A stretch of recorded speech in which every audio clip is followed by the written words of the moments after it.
A I വരുമ്പോൾ പലരും പറയാറുണ്ട് ടെസ്റ്റിംഗ് അല്ലെങ്കിൽ മറ്റേ ജോബിനെ അത് ബാധിക്കുമെന്ന് പറയാറുണ്ട്.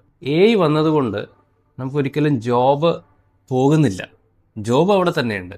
എ ഐ പഠിക്കാതെ അല്ലെങ്കിൽ എ ഐയുടെ ഉപയോഗങ്ങൾ എന്തൊക്കെയാണ് സോഫ്റ്റ്വെയർ ടെസ്റ്റിങ്ങിലേക്ക് ഉപയോഗിക്കാം എന്നുള്ളത് അറിയാതെ നമ്മൾ പുറംതിരിഞ്ഞ് നിൽക്കുന്ന ആൾക്കാർക്കാണ്, അല്ലെങ്കിൽ സ്കിൽ അപ്ഡേഷൻ ചെയ്യാത്ത ആൾക്കാർക്കാണ് ഈ പ്രോബ്ലംസ് ഒക്കെ വരുന്നത്. എ ഐ വരുമ്പോൾ ആ എ ഐ എങ്ങനെ നമ്മൾ സോഫ്റ്റ്വെയർ ടെസ്റ്റിങ്ങിലോട്ട്, ശരിക്കും പറഞ്ഞാൽ സോഫ്റ്റ്വെയർ ടെസ്റ്റിംഗ് കുറച്ചും കൂടി എളുപ്പമാണ് ചെയ്തത്. മുമ്പ് നമ്മൾ ഒരുപാട് മണിക്കൂറുകളോളം ഇരുന്നിട്ട് വേണം ഒരു സോഫ്റ്റ്വെയർ ടെസ്റ്റ് കേസസ് ഡെവലപ്പ് ചെയ്യാൻ.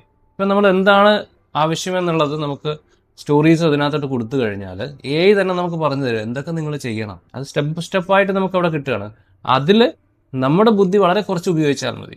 അതാണ് ഏറ്റവും എ ഐ വരുമ്പോഴുള്ള ഗുണം. പിന്നെ ഓട്ടോമേഷൻ ടെസ്റ്റിങ്ങിലേക്ക് വരുമ്പോൾ പണ്ട് നമ്മൾ തന്നെയായിരുന്നു കോഡിങ് ചെയ്തുകൊണ്ടിരുന്നത്.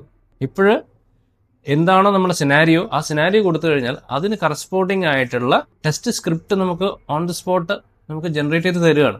നമ്മളത് ഡയറക്റ്റ് എടുത്ത് കോപ്പി പേസ്റ്റ് ചെയ്യുന്നു, ടൂളിലേക്ക് ഇടുന്നു, എക്സിക്യൂട്ട് ചെയ്യുന്നു. ടൈം സേവിങ് ആണ് അവിടെ. കമ്പനിയെ സംബന്ധിച്ചിടത്തോളം ടെസ്റ്ററെ സംബന്ധിച്ചിടത്തോളം രണ്ടുപേർക്കും ഗുണകരമായ ഒരു കാര്യമാണ് എ ഐ വരുന്നത്. പക്ഷെ അതിന് ഇരുതലമൂർച്ചയുള്ള വാളാണ്.